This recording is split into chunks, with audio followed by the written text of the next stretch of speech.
what a mess. Let's talk more about how Iran got here. And that is really a very graphic example of a worst case scenario.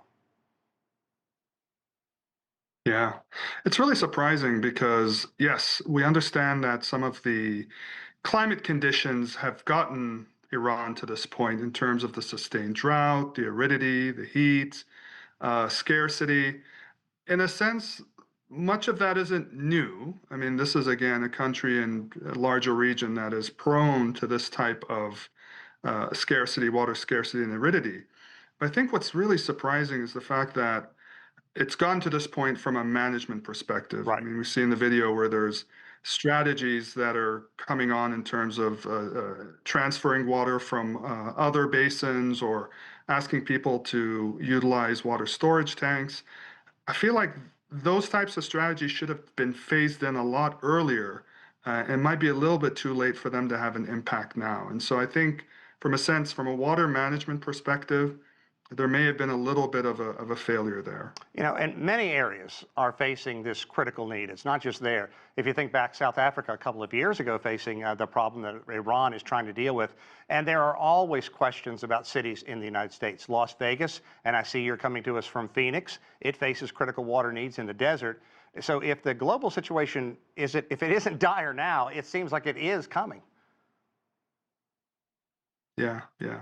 And this is the reality, right? I mean, I saw in the segment the hope for more rain. I mean, that's optimistic. And of course, that's an outcome that's desired in a lot of these places. But as you've mentioned, the trend in terms of climate moving forward isn't necessarily positive. That a lot of these drought-stricken areas are going to suddenly experience rain, let alone rain at levels much exceeding the long-term average. I think that would be a little bit too hopeful. I think what bridges the gap, and we've seen this in a lot of other places, say in Phoenix and other parts of the world, is this long-term strategy planning, right? So a lot of this has to do with the technical side in terms of doing the long forecasting, modeling, anticipation of the usage of water, anticipation of supply availability, and preparing for this outcome in a way that you start to implement strategies well ahead of when they really reach this dire strait, which is where unfortunately Iran is right now. Yeah, and we also know that industries, especially the explosion of AI and its demand to take care of these data centers, is stressing water supplies. What other industries are adversely affecting water supplies, and is there anything that could be done between this balance between finding a way to employ people and taking care of our natural resources? Yeah. Well, the reality is there's only so much water, even in less than ideal, in actually ideal conditions.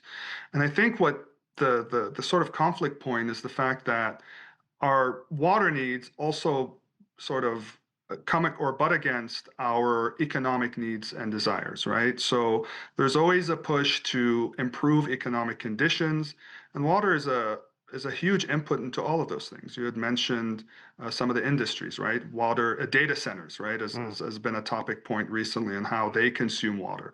But even look at very traditional industries. Again, the most water consumptive industry remains agriculture. And this was also mentioned, the fact that agricultural water use really consumes the largest amount of water. In a lot of these countries within the Middle East, for Yeah. example, in proximity to Iran, in excess of 70% water usage. Other forms of industry, manufacturing, use water. And so the push is there's a way to hopefully not sacrifice too much of your economic potential by increasing the efficiency of that water use. And I think that's one way where you try to balance those economic needs with your water consumption. Yeah, I want to pick up on that because really trying to feed a global population of what, 8 billion is obviously draining water supplies. And, we talked about making changes in irrigation, how that could be a lot more effective. But the fact is, climate change is altering the world's farming landscape. How critical is this, and what is that doing to the situation? Well, it's obviously absolutely making it worse. The reality is, and if we pick on the agricultural example, with climate change, The fact is, for the same amount of acreage and types of crops that a country or region may be growing, you're actually requiring to use more water because of the warming effect amplifying the rate of evapotranspiration or evaporation on those irrigated acres. That of course limits the ability to even increase your agricultural capacity, because then that requires more water.